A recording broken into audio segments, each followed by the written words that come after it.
കേരളത്തിൽ കന്യാസ്ത്രീകളെ അറസ്റ്റ് ചെയ്ത സംഭവത്തിൽ സിപിഎമ്മിന്റെ ഇരട്ടത്താപ്പ് പുറത്ത്. 2022 തൃശൂരിൽ അറസ്റ്റ് ചെയ്ത കന്യാസ്ത്രീകളെ ജയിലിൽ അടച്ചില്ലെന്ന ന്യായീകരണമാണ് സിപിഎം സംസ്ഥാന സെക്രട്ടറി എം.വി. ഗോവിന്ദൻ മുന്നോട്ട് വയ്ക്കുന്നത്. ഛത്തീസ്ഗഡിലെ കന്യാസ്ത്രീകളുടെ അറസ്റ്റ് ഇതിന് സമാനമല്ല.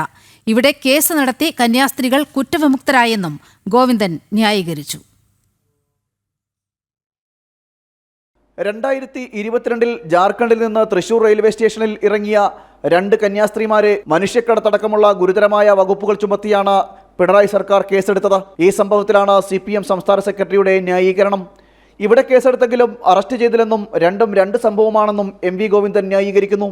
2022 കേരളത്തിൽ കന്യാസ്ത്രീകളെ അറസ്റ്റ് ചെയ്ത സംഭവത്തിൽ സിപിഎം പ്രതിക്കൂട്ടിലായ സാഹചര്യത്തിലാണ് എം.വി. ഗോവിന്ദന്റെ ന്യായീകരണം. അല്ല, ഇവിടെ കേസെടുക്കുന്നു മാത്രമേ ഉള്ളൂ, അവർ ജയിലടക്കമൊന്നും ചെയ്തിട്ടില്ല. അപ്പോൾ അത് രണ്ടായിട്ട് കാണണം, രണ്ടായിട്ട് തന്നെ കാണണ്ടേ?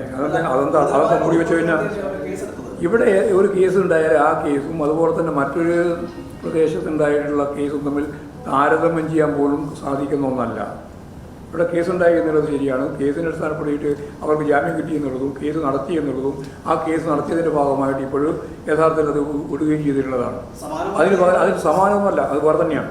രണ്ടും രണ്ടായിട്ട് തന്നെ കാണണം, രണ്ടും രണ്ടായിട്ട് കാണേണ്ടതാണെന്നോ അല്ലാതെ ഞാൻ പറഞ്ഞത് നേരത്തെ തന്നെ പറഞ്ഞല്ലോ. എന്തുകൊണ്ടാണ് ഛത്തീസ്ഗഡിൽ കന്യാസ്ത്രീമാരെ അറസ്റ്റ് ചെയ്ത സംഭവത്തിൽ തുടക്കം മുതൽ തന്നെ വ്യാപക മുതലെടുപ്പാണ് സിപിഎം നടത്തിയത്. വിഷയം സംഘപരിവാറിന്റെയും ബിജെപിയുടെയും ചുമലിൽ കെട്ടിവെച്ച് വർഗീയ മുതലെടുപ്പിനും സിപിഎം ശ്രമിച്ചു.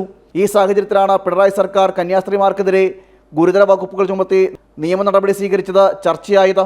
ഇതിനു പിന്നാലെയാണ് സിപിഎം സംസ്ഥാന സെക്രട്ടറിയുടെ തന്നെ ന്യായീകരണവാദം. ജനം, തിരുവനന്തപുരം.